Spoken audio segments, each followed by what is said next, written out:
Hello everyone, welcome to the game of coding.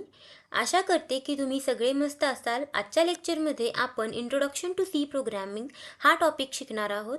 या लेक्चरमध्ये आपण general structure of C program, header files आणि main function याबद्दल अगदी सिंपल लँग्वेजमध्ये समजून घेणार आहोत. जर तुम्ही MSBT डिप्लोमा, इंजिनिअरिंग स्टुडंट किंवा कोडिंगला अगदी बिगिनर असाल तर हा व्हिडिओ तुमच्यासाठी खूप हेल्पफुल असणार आहे. तर व्हिडिओ शेवटपर्यंत नक्की बघा. चला तर मग जास्त वेळ न घालवता आजचं लेक्चर सुरू करूया. तर आज आपण बघणार आहोत unit 1.2, that is introduction to C programming, structure, header files and main functions. तर what is C programming? It is general purpose procedural programming language developed by Dennis Ritchie. C programming language जी आहे ती Denis Ritchie यांनी develop केलेली आहे bell लॅबोरेटरीजमध्ये 1972मध्ये. आणि C programming ही fast, efficient आणि पोर्टेबल लँग्वेज आहे जी की ॲप्लिकेशन डेव्हलपमेंटसाठी यूज केली जाते. आता सीचे कन्सेप्ट्स आपण कुठे कुठे वापरतो? जे आपले ऑपरेटिंग सिस्टीम्स असतील, विंडोज, लिनक्स, युनिक्स, ह्याच्या छोट्या छोट्या पार्ट्स बनवण्यासाठी सीची कन्सेप्ट युजफुल आहे. तसेच आपण ज्या पुढे ॲडव्हान्स लँग्वेज शिकणार आहोत, C++ असेल, जावा असेल, पायथॉन असेल, तर या सगळ्या लँग्वेजेसचा बेस जो आहे तो सी प्रोग्रामिंग आहे. तर फीचर्स ऑफ सी प्रोग्रामिंग काय आहेत? It is very simple and easy to learn आहे. त्याच्यानंतर सीचं एक्झिक्युशन जे आहे ते फास्ट आहे. इट इज अ पोर्टेबल, म्हणजेच काय, प्लॅटफॉर्म इंडिपेंडंट आहे. प्लॅटफॉर्म इंडिपेंडंट म्हणजे काय, तर आपण सीचा जो कोड आहे तो फक्त विंडोजवरच लिहिला आणि विंडोजवरच रन होतो असं नाही. जर आपण तो प्रोग्राम विंडोजमध्ये लिहिला तर तो आपण कोणत्याही ऑपरेटिंग सिस्टममध्ये रन करू शकतो. फॉर एक्झाम्पल युनिक्स असेल, लिनक्स असेल, त्याला प्लॅटफॉर्म इंडिपेंडंट किंवा पोर्टेबल म्हणतात. फोर्थ वन आहे स्ट्रक्चर्ड लँग्वेज, म्हणजे प्रॉपर स्ट्रक्चर्ड फॉलो केलेलं असतं सी प्रोग्रामिंग लँग्वेजमध्ये. आणि वेरियस फंक्शन्सला सी प्रोग्राम सपोर्ट करतो. तसेच वेरियस रिच ऑपरेटर्स आणि डेटा टाईप्सला पण सी प्रोग्राम सपोर्ट करतो. Operators for example assignment operator असेल, रिलेशनल ऑपरेटर्स असतील, अजून कंडिशनल ऑपरेटर्स असतील. डेटा टाईप्स जे आहे ते सुद्धा various types of data types आहेत सी लँग्वेजमध्ये. इंट असेल, फ्लोट असेल, व्हॉइड असेल, ते आपण पुढे बघणार आहोत. तर C was originally created to develop the Unix operating system. Even today large part of Windows, Linux and Python interpreter itself are written in C. आताच सांगितलं मी तुम्हाला की विंडोज जे आहे, लिनक्स जे आहे, पायथॉन इंटरप्रेटर जे आहे, त्याचे लार्ज पार्ट्स ते सीच्या स्मॉल कन्सेप्टने बिल्ड केलेले आहेत. तर आता नेक्स्ट पॉईंट आहे general structure of C programming. आपण वरती काय बघितलं की सी लँग्वेज कोणी डेव्हलप केली? सी लँग्वेज डेनिस रिचे यांनी बेल लॅबोरेटरीजमध्ये 1972मध्ये डेव्हलप केली. आणि त्याचे स्मॉल कन्सेप्ट यूज करून आपण पायथॉन, जावा किंवा various operating systems like Windows, लिनक्सचे कन्सेप्ट जे आहेत ते बिल्ड करण्यासाठी सी लँग्वेज यूज केलेले. म्हणजेच थोडक्यात जे व्हेरियस ऑपरेटिंग सिस्टीम्स आहेत, विंडोज, लिनक्स, याचे स्मॉल पार्ट्स जे आहेत ते सीचे कन्सेप्ट वापरून तयार केले गेलेले आहेत. तसेच जो फ्युचर लँग्वेजेस आहेत आपण शिकणार आहोत, पायथॉन, जावा, त्याचे सगळे कन्सेप्ट आपण सी थ्रू डेव्हलप केलेले आहेत. तर सेकंड पॉईंट काय आहे? General structure of C program. तर every C program is organized into a clear defined sections. तर सी प्रोग्राम जो आहे तो एका पर्टिक्युलर स्ट्रक्चरमध्ये डिफाईन केलेला असतो. म्हणजेच काय, फॉर एक्झाम्पल आपल्याला एखादी 1 लाईन कोड लिहायचा असेल, एखादी टेक्स्ट प्रिंट करायची असेल, तरी पण एक आपल्याला स्ट्रक्चर फॉलो करावं लागतं. जो स्ट्रक्चर आहे तो पुढे दिलेला आहे स्क्रीनवरती. हॅश इन्क्लूड, हेडर फाईलचं नेम, इंट मेन, आणि त्याच्या आतमध्ये कर्ली ब्रेसेसच्या आतमध्ये आपली बॉडी. तर इथं मी 1 बाय 1 सगळं स्टेप्स वाईज मांडलेलं आहे की जनरल स्ट्रक्चर कसं आहे सी प्रोग्रामिंगचं. तर फर्स्ट ऑफ ऑल जे आहे ते डॉक्युमेंटेशन सेक्शन असतं. त्याच्यानंतर हेडर फाईल्स असतात, त्याला लिंक सेक्शनसुद्धा म्हणतात. त्याच्यानंतर डेफिनेशन सेक्शन जे की ऑप्शनल आहे. ग्लोबल डिक्लेरेशन ते पण ऑप्शनल आहे. मेन फंक्शन तेही मेन फंक्शन ऑप्शन नाही आहे. युजर डिफाईन फंक्शन ते ऑप्शनल आहे. म्हणजे मॅन्डेटरी पार्ट जे आहेत ते आहे डॉक्युमेंटेशन सेक्शन, हेडर फाईल्स आणि मेन फंक्शन. तसेच डेफिनेशन सेक्शन, ग्लोबल डिक्लेरेशन आणि युजर डिफाईन फंक्शन जे आहेत ते ऑप्शनल आहेत. तर आपण वन बाय वन हे सेक्शन्स बघूयात. तर parts of C program, documentation section. जर आपल्याला कमेंट्स लिहायचे असतील तर ते आपण डॉक्युमेंटेशन सेक्शनमध्ये लिहू शकतो. फॉर एक्झाम्पल, आपल्याला जर ॲडिशनचा प्रोग्राम करायचा असेल आणि आपल्याला हेडिंग द्यायचं असेल ॲडिंग 2 नंबर्स, सबस्ट्रॅक्टिंग 2 नंबर्स, तर ही जी सेंटेन्स आहे ते कॉम्प्युटरने रिकॉग्नाइज नाही झालं पाहिजे. ते फक्त आपल्याला युजरला व्हिजिबल झालं पाहिजे.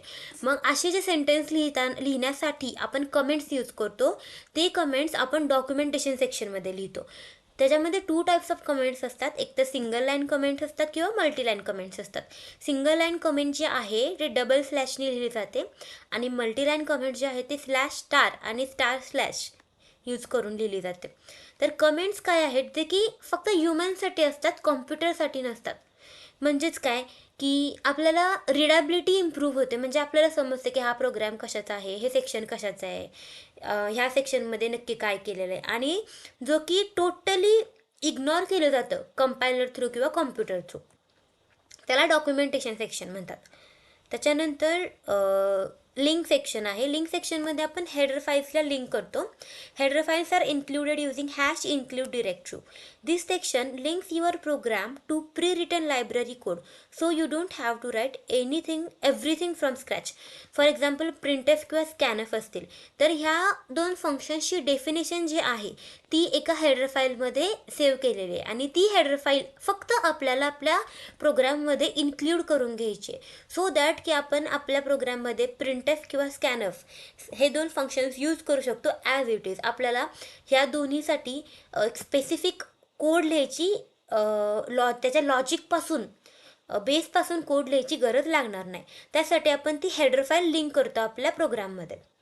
त्याच्यानंतर आहे डेफिनेशन सेक्शन.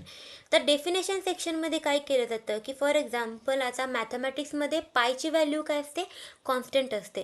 तर आपल्याला जर एखादी व्हॅल्यू कॉन्स्टंट डिक्लेअर करायची असेल तर ते आपण डेफिनेशन सेक्शनमध्ये डिक्लेअर करतो. त्यासाठी आपल्याला #define आणि जी व्हेरिएबलची व्हॅल्यू आपल्याला डिक्लेअर करायची आहे त्या व्हेरिएबलचं नेम आणि पुढे त्याची व्हॅल्यू. आणि एक मॅन्डेटरी गोष्ट आहे ती म्हणजे ज्या व्हेरिएबलला आपल्याला कॉन्स्टंट डिक्लेअर करायचा आहे that variable should be in a capital letter. थोडक्यात डेफिनेशन सेक्शनमध्ये आपण कॉन्स्टंट डिफाईन करू शकतो, जो की आपण त्याची व्हॅल्यू आपल्या ओव्हरऑल प्रोग्राममध्ये फक्त एकच व्हॅल्यू राहणार जे आपण कॉन्स्टंट डिक्लेअर केलेले. त्याच्यानंतर ग्लोबल डिक्लेरेशन सेक्शन, जो की ऑप्शनल पार्ट आहे, तो आपण कधी यूज करतो जेव्हा आपल्याला मेनच्या बाहेर एखादा व्हेरिएबल डिक्लेअर करायचा असेल तेव्हा आपण ग्लोबल डिक्लेरेशन सेक्शन यूज करतो. आता मेन म्हणजे काय असतं की असा फंक्शन जो सगळ्यात स्टार्टिंगला आपला कॉम्प्युटर किंवा कंपायलर एक्झिक्यूट करतो. मग जर आपल्याला व्हेरिएबल आपण ग्लोबली जर व्हेरिएबल डिक्लेअर केला तर तो फक्त एकाच फंक्शनसाठी नाही, ओव्हरऑल सगळ्या फंक्शन्ससाठी आपण यूज करू शकतो. म्हणून आपण व्हेरिएबल ग्लोबली डिक्लेअर करतो. मेन फंक्शन काय असतं, this is a starting point of every program. आत्ताच सांगितलं, मेन फंक्शन जे आहे ते स्टार्टिंग पॉईंट असतो. म्हणजेच आपल्या प्रोग्राममध्ये किती जरी फंक्शन असले तरी पण जर आपल्या प्रोग्राममध्ये मेन फंक्शन नसेल तर आपला प्रोग्राम एक्झिक्यूट होत नाही. कारण की without main C program cannot execute. The compiler will give an error even if every other part of the code is correct. म्हणजे सगळा कोड करेक्ट असला आणि आपल्या प्रोग्राममध्ये जर मेन नसेल तर आपला प्रोग्राम एक्झिक्यूट होत नाही. त्यामुळे main function is very essential in C program. Then 6 is user define functions. म्हणजे आपण स्वतःसुद्धा फंक्शन्स क्रिएट करू शकतो. आपण स्वतः आपल्या फंक्शन्सला नेम देऊ शकतो. आता बघा, इथं मी सिंटॅक्स दिलेला आहे, वॉइड आणि फंक्शनचं नाव आहे डिस्प्ले. त्याच्या बॉडीमध्ये आपण वेलकम ही प्रिंट केलेली आहे टेक्स्ट.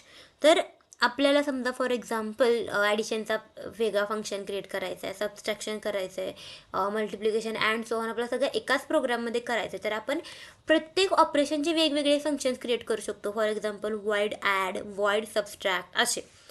तर ते पूर्णपणे ऑप्शनल आहे सी लँग्वेजमध्ये. तर आपण खाली बघूयात हेडर फाईल. हेडर फाईल्स कोणत्या आहेत, ते आपण खाली मांडलेले आहेत. Header file is file containing a declaration of a predefined functions, macros and constant. म्हणजेच आत्ताच मी तुम्हाला सांगितलं की त्याच्यामध्ये जे फंक्शन्स आहेत ते प्रीडिफाईंड असतात, त्याचे डेफिनेशन ऑलरेडी लिहिलेले असतात आणि व्हेरियस फंक्शन्स जे आहेत ते हेडर फाईलमध्ये आपण इन्क्लूड केलेले असतात आणि ती हेडर फाईल आपण ॲज इट इज आपल्या प्रोग्राममध्ये इन्क्लूड करतो, सो दॅट आपण ते फंक्शन जे आहे ते आपल्या प्रोग्राममध्ये ॲज इट इज आपण त्यांचा कन्सेप्ट यूज करू शकतो. For example, header file is like borrowing a tool box instead of building every tool your self rather than writing your own code to print text on the screen. You simply include a stdio.h and borrow the ready-made printf. म्हणजेच काय, आता for example stdio.h हा header file आहे आणि त्याच्यामध्ये काय आहे, input आणि आउटपुट फंक्शन्स आहेत, प्रिंटफ आणि स्कॅनफ.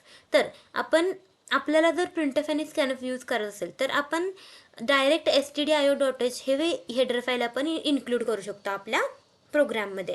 मग आता प्रिंटफ जे आहे ते आपण एखादी टेक्स्ट प्रिंट करायची असेल, आउटपुट प्रिंट करायचं असेल तर प्रिंटफ हा फंक्शन यूज केला जातो. आणि स्कॅनफ कशासाठी आहे, फॉर एक्झाम्पल आपल्याला एखादी व्हॅल्यू युजरकडून इनपुट घ्यायची असेल तर ती स्कॅन करावी लागते, त्यासाठी स्कॅनफ हा फंक्शन यूज करावा लागतो. म्हणजे थोडक्यात ह्या दोन्ही फंक्शनसाठी वेगळं लॉजिक लिहिण्याऐवजी आपण डायरेक्टली stdio.h ही हेडर फाईल आपल्या प्रोग्राममध्ये इन्क्लूड करतो आणि प्रिंटफ आणि स्कॅनफ हे दोन फंक्शन्स आपण ॲज इट इज यूज करू शकतो. तर stdlib.h का यूज करतात, मेमरी अलोकेशनसाठी आणि एखाद्या पार्टमधून आपल्याला एक्झिट करायचं असेल, एखाद्या फंक्शनमधून एक्झिट करायचं असेल तर एक्झिट फंक्शन हे यूज केलं जातं.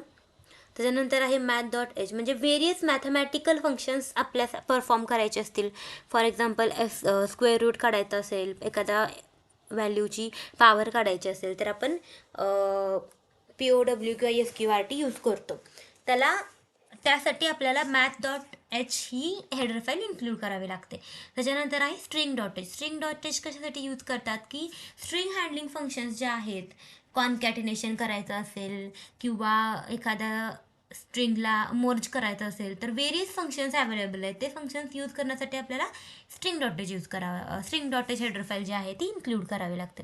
त्याच्यानंतर आहे conio.h. आता मोस्ट ऑफ द कॉलेजेसमध्ये काय करतात की टर्बोसीवरती सी प्रोग्राम्स रन करायला सांगतात. मग टर्बोसीवरती जर आपल्याला प्रोग्राम रन करायचा असेल आणि इनपुट आउटपुट घ्यायचं असतील तर आपल्याला conio.h ही मॅन्डेटरी इन्क्लूड करावी लागते.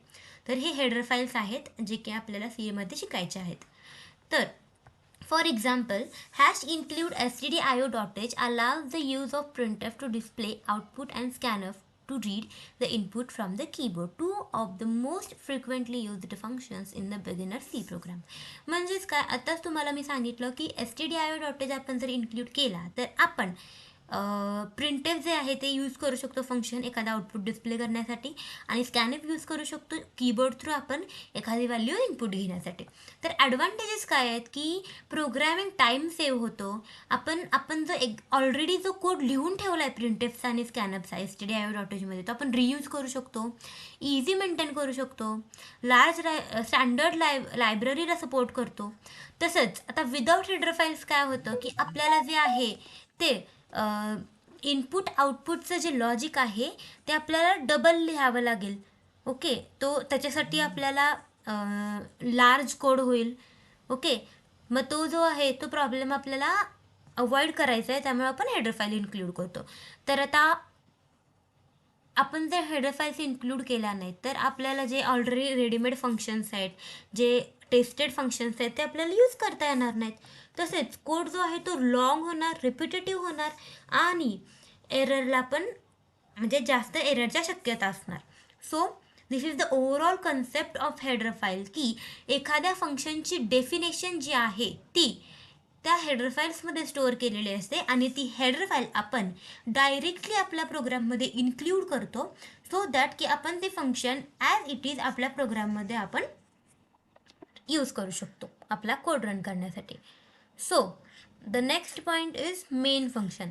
आता मेन फंक्शन जे आहे ते it is a first function executed in every C program. Always starts from main. म्हणजेच काय, आपलं एक्झिक्युशन जे आहे सी प्रोग्रॅमिंगचं ते सगळ्यात पहिल्यांदा मेनने स्टार्ट होतं.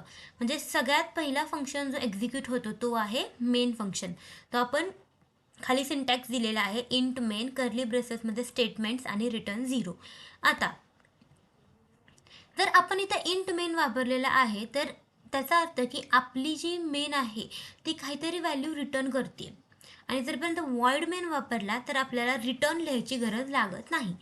तर why main is important, it is an entry point of program. म्हणजेच काय की कंपायलर जो आहे तो प्रोग्राम एक्झिक्यूट करताना सगळ्यात पहिल्यांदा मेन फंक्शन शोधत असतो की मेन फंक्शन कुठे आहे, आणि तो सगळ्यात पहिला मेन फंक्शनला एक्झिक्यूट करतो. आणि नंतर जो कंट्रोल आहे तो माघारी रिटर्न जातो ऑपरेटिंग सिस्टीमला प्रोग्रामचं एक्झिक्युशन कंप्लीट करण्यासाठी. तर कॉम्पोनंट्स कोणते कोणते यूज करतात मेन फंक्शनमध्ये? इंट काय करतं की इट स्पेसिफाईज दॅट की आपला प्रोग्राम जो आहे तो एखादी स्पेसिफिक इंटिजर व्हॅल्यू जो आहे तो रिटर्न करतोय ऑपरेटिंग सिस्टीमला. त्यासाठी आपण इंट यूज करतो. म्हणजेच काय की ऑपरेटिंग सिस्टीमला एखादी व्हॅल्यू जर रिटर्न होत असेल तर इंट यूज केलं जातं. मेन जे आहे ते आपल्या फंक्शनचं नाव आहे, जो की कंपायलर रेकॉग्नाइज करतो की हा आपला स्टार्टिंग पॉईंट आहे, आपण इथूनच आपल्या प्रोग्रामचं एक्झिक्युशन करायचं आहे. त्याच्यानंतर ना कर्ली ब्रेसेस जे आहे ते मेनची जी बॉडी आहे त्याच्यामध्ये आपल्याला जे स्टेटमेंट्स लिहायचे आहेत, लॉजिक लिहायचे आहेत, ती बॉडी ज्या म्हणजे जी बॉडी ज्याच्यात लिहायची आहे त्याच्या बाहेर आपल्याला कर्ली ब्रेसेस वापरावे लागतात. कर्ली ब्रेसेस काय करतो आपण आपल्या प्रोग्रामच्या म्हणजे मेन फंक्शनच्या बॉडीची स्टार्टिंग पॉईंट आणि एंडिंग पॉईंट इंडिकेट करतो कर्ली ब्रेसेस. तर रिटर्न 0 जो आहे त्याचा अर्थ काय की आपला प्रोग्राम जो आहे तो 0 व्हॅल्यू रिटर्न करतोय ऑपरेटिंग सिस्टीमला.